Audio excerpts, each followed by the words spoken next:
We listen, we don't judge. We listen with no judgment. Indaba ka-Anonymous osibhalele namhlanje ifundeka kanje. Wabuya esebuya ngebhokisi usisi wami ekhaya. Ngiyabingelela kuwe dadewethu nakumphakathi wala ekhaya. Sinosisi wami sikhule vele abazali bengasekho bashona sibancane. Kwathi usisi wami ethola umntwana vele kwase kucacile ukuthi angeke esaqhubeka nokuyofunda. Vele-ke umitha nje ubenakekelwa ngubaba wengane yakhe.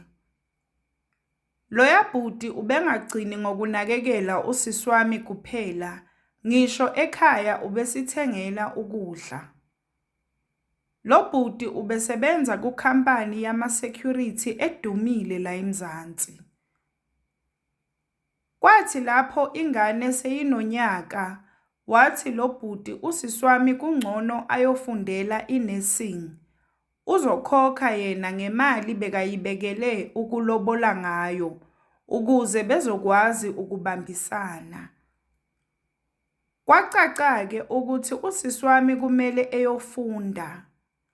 Wathi lo bhuti akafune umuntu ozogada ingane. Ngathi mina ngoba ngikhona ekhaya nami alikaveli itoho, abakhululeke ngizoyigada ingane.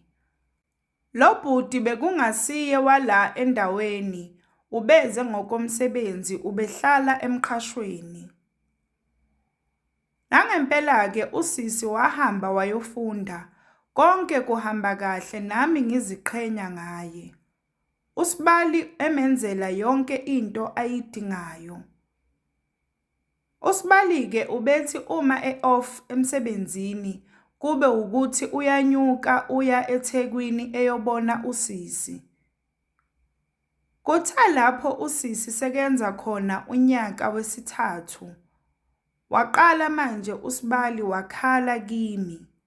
Ethi usisi akasamazi nokuthi uyini manje. Njalo uma ethi uyeza, usisi uvele ethi umatasa kabi yena.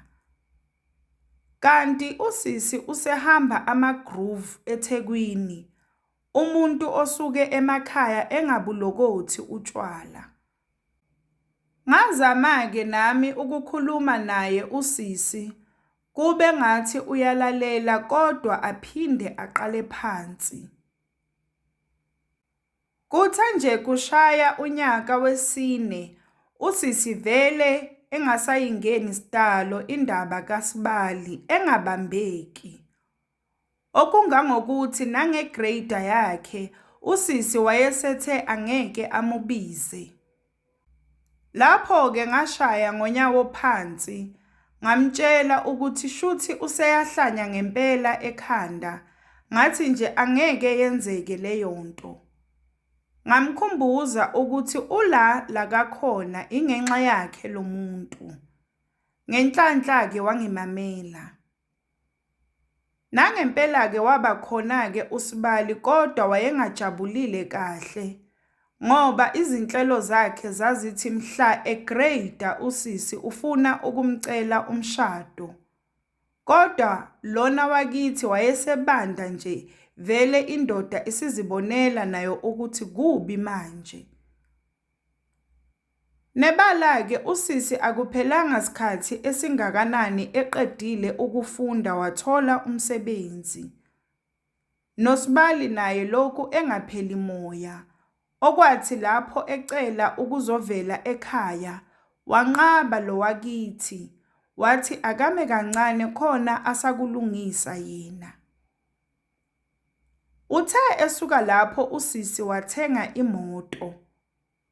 Uyabona lapho-ke wayengasabambeki inhlobo, nami angasangemameli sidalo. Kwacaca-ke ukuthi iyaphela lento yabo, sekushoda ozoba nesibindi manje akhiphe igama. NoSibali naye eseyibona lento vele ukuthi uyadlalwa lana. Kwaba sengathi uyayemukela yonke lento. Lo wakithi-ke walikhipha lagcwala umlomo wasitshela ezinhlavini zamehlo ukuthi yena uyaphuma kulo budlelwano. Sathi sizama ukukhuluma naye njengomndeni simbonisa, kwasho ukuthi uyasehlula. Sabona nathi ukuthi angeke sibathandanise ngenkani vele. Kwathi nje ngolunye usuku uSibali eselahliwe vele, wagibela waya la kuhlala khona usisi. Kanti uzofike abone into ezomphula inhliziyo okokugcina. Mina ngezwa nje ngefone kufona yena uSibali ekhala izinyembezi. Ethi kodwa usisi wakho sengaze angizwise ubuhlungu obunjena. Wathi angizwa ngendaba, ngizibonele mina ngawami amehlo. Ngimbonile nendoda yakhe yemoto. Ngazama-ke nami ukumduduza, ngase ngithatha ucingo ngafonela lo wakithi. Ngamtshela-ke ukuthi hayibo, uSibali kade elapho, yazi uthi ukubone nendoda yakho yemoto. Waphendula wathi shuthi uthole obekakufuna, angithi umlahlile, manje-ke angeke ahlale engaqomi yena. Ekusho futhi lokho ngenkulu indelelo, ngoba waze wangitshela nami ukuthi angiphume ezindabeni zakhe. Uma ngimfuna lo mfana angimthathe, ngiyeke ukulokhu ngimbangela isicefe ngomuntu ongenalutho, yena usejola nabantu abasezingeni lakhe. Ngavala ucingo, inhliziyo yami yephukile kangangokuba ngaze ngakhala. Ngicabanga ukuthi cha, imali iyamshintsha umuntu. Usisi wami lo osodelela kanjena. Kuthe kusuka lapho uSibali wacela ingane yakhe wathi usayophumula kubo. Wahamba-ke nomntanakhe. Kwandlula nje cishe izinyanga ezimbalwa ehambile uSibali eye kubo. Ngathola ucingo oluvela eThekwini kwathiwa usisi wami ushaywe yizulu wathula khona lapho. Ngamfonela-ke uSibali ngamazisa, ngacela nengane ukuthi izofihla uma wayo. Nangempela-ke samfihla usisi, naye futhi uSibali wabakhona emngcwabeni. Kuthe nje cishe emva kwenyanga simfihlile usisi, uSibali wangithumela umlayezo othi, ngiyaxolisa ngodadewenu, kodwa bese kungaphezu kwamandla. Bengingeke ngikwazi ukumbuka nenye indoda phezu kwemizamo yami engaka. Ngithi ngizama ukuthi sibe nempilo engcono, yena usengibona ngingamfanele. Angifuni ukuqamba amanga, ngabuzwa ubuhlungu ngokuhanjelwa yingane yakithi. Kodwa isiZulu sithi uzenzile akakhalelwa. Seyikhulile-ke ingane yakhe usisi, sibambisene noSibali ngokuyikhulisa.